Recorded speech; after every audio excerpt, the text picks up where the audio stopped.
সকাল থেকেই মুখভার আকাশে কালো মেঘ। রাজ্যে একাধিক জেলাতেও ঝড় বৃষ্টির সম্ভাবনা রয়েছে। বাতাসে আর্দ্রতা বেশি থাকায় ভ্যাপসা গরম বজায় থাকবে।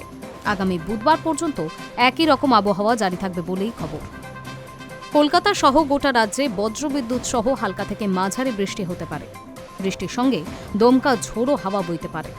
হাওয়ার গতিবেগ 30 থেকে 40 কিলোমিটার হতে পারে। 2-4 জেলায় কিছু অংশে 40 থেকে 50 কিলোমিটার বেগে ঝোড়ো হাওয়া বইতে পারে। হাওয়া অফিস বলছে, গাঙ্গেয় পশ্চিমবঙ্গ ও সংলগ্ন ওড়িশাতে ঘূর্ণাবর্ত। বঙ্গোপসাগর থেকে প্রচুর জলীয় বাষ্প ঢুকছে। তাপমাত্রার ওঠানামায় জলীয় বাষ্পে কুয়াশার সম্ভাবনা সকালের দিকে।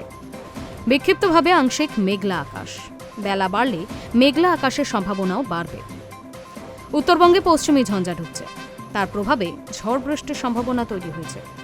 কলকাতা সহ গোটা রাজ্যে বজ্রবিদ্যুৎ সহ হালকা থেকে মাঝারি বৃষ্টি হতে পারে। বৃষ্টির সঙ্গে দমকা ঝোড়ো হাওয়া বইতে পারে।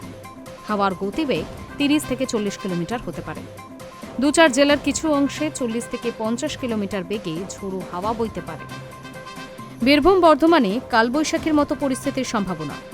বর্ধমান, বীরভূম, নদিয়া ও মুর্শিদাবাদে ঝোড়ো বৃষ্টি বেশি হবে। 2-1 জায়গায় কালবৈশাখীর মতো পরিস্থিতি হতে পারে। আবার উত্তরবঙ্গের প্রায় সব জেলাতেও বৃষ্টির সম্ভাবনা রয়েছে। তাপমাত্রা স্বাভাবিকের কাছাকাছি রয়েছে, তবে বাতাসে জলীয় বাষ্পের পরিমাণ বেশি থাকায় অস্বস্তি বজায় থাকবে।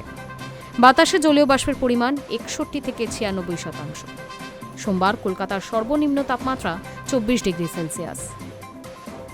রবিবার দিনের সর্বোচ্চ তাপমাত্রা ছিল 30.4 ডিগ্রি।